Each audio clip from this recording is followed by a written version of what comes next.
दिव्य प्रेम आखिर है क्या ये? क्या ये सिर्फ एक फिलोसॉफिकल आइडिया है या इसे सच में महसूस किया जा सकता है? तो आज हम इसी सवाल की गहराई में उतरने वाले हैं।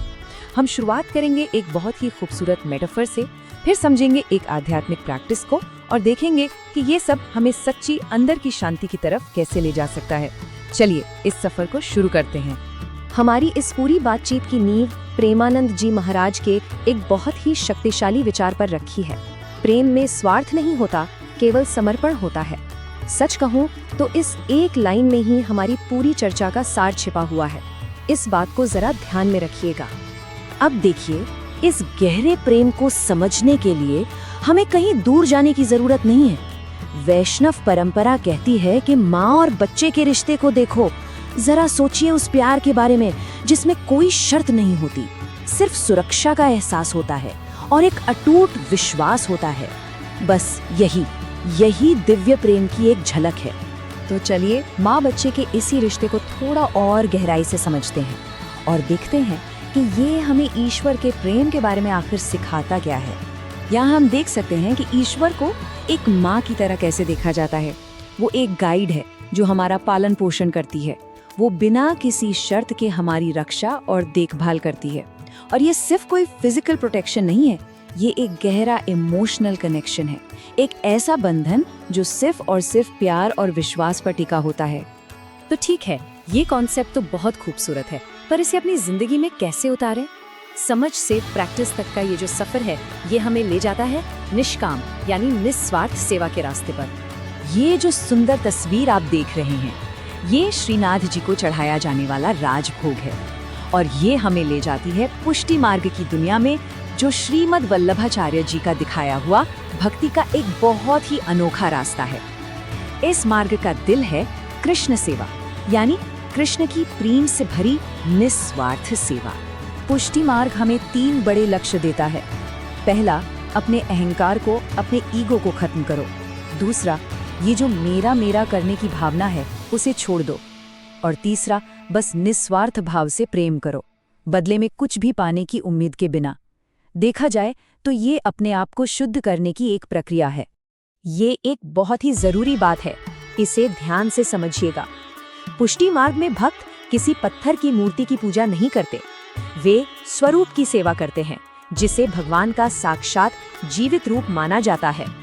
मतलब ये कुछ ऐसा है कि आप किसी की तस्वीर की तारीफ करने के बजाय सीधे उस इंसान की देखभाल कर रहे हैं। ये कोई रिचुअल नहीं है, ये एक रिश्ता है। तो ये सब जो बाहरी अभ्यास हैं, ये हमें आखिर ले कहाँ जाते हैं? ये हमें उस अंदर की शांति की ओर ले जाते हैं जिसकी तलाश हम सभी को है। पर प्रेमानंद जी महाराज के अनुसार ये शांति असल में आती कहाँ से है? ये एक ऐसा सवाल है जो हम सब कभी ना कभी खुद से जरूर पूछते हैं। क्या शांति पाने के लिए लड़ना पड़ता है, संघर्ष करना पड़ता है, या फिर बस चीजों को वैसे ही एक्सेप्ट कर लेना चाहिए जैसी वो हैं? प्रेमानंद जी महाराज का जवाब एकदम साफ है। वो कहते हैं कि सच्ची शांति ना तो संघर्ष से मिलती है और ना ही सिर्फ हाथ पर हाथ धरकर एक्सेप्ट कर लेने से। ये मिलती है गहरे आंतरिक ज्ञान से। तो ये ज्ञान है क्या? देखिए, एक तो होता है किताबी ज्ञान, जो सिर्फ इन्फॉर्मेशन है, जैसे तैराकी पर एक किताब पढ़ लेना। और दूसरा होता है अंदर का ज्ञान, जो खुद पानी में उतरकर तैरने के अनुभव से आता है। प्रेमानंद जी महाराज कहते हैं कि केवल यही अनुभव वाला ज्ञान ही हमें सच्ची, कभी न डिगने वाली शांति दे सकता है। तो जब कोई इस रास्ते पर चलता है तो उसमें क्या बदलाव आते हैं? एक सच्चे भक्त के लक्षण क्या होते हैं? प्रेमानंद जी महाराज के हिसाब से एक सच्चे भक्त में ये 6 गुण अपने आप ही दिखने लगते हैं। दुनिया की चीजों में कोई दिलचस्पी नहीं रहती। वो कम बोलता है, कम खाता है, कम सोता है और इसके बजाय अपना ज्यादातर समय और ऊर्जा भगवान के नाम जप और उन पर पक्के विश्वास में लगाता है।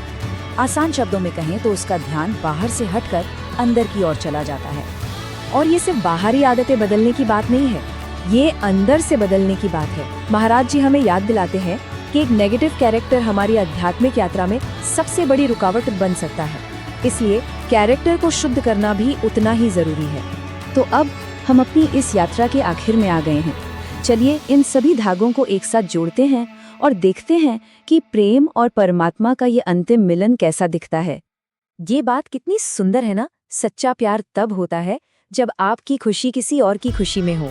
और जब हम भगवान से इस तरह का प्यार करते हैं तो मैं और मेरा ये सब अपने आप ही गायब हो जाता है। और आखिर में ये एक बहुत ही गहरा सवाल, क्या होगा अगर किसी की भक्ति सच्ची ना हो, सिर्फ दिखावा हो? क्या उसका भी कोई मोल है? और इसका जवाब बहुत ही सुंदर और उम्मीद से भरा है। ईश्वर जो परम सत्य हैं, वो हमारे दिखावे को भी स्वीकार कर लेते हैं और उसे सच्चाई में बदल देते हैं। इसका मतलब ये हुआ कि इससे कोई फर्क नहीं पड़ता कि हम कहाँ से शुरू कर रहे हैं, बस एक कदम बढ़ाने की जरूरत है, चाहे वो कितना भी छोटा या इम्परफेक्ट क्यों ना हो। ये खूबसूरत याद दिलाने वाली बात है कि प्रेम और भक्ति का रास्ता हर किसी के लिए हमेशा खुला है।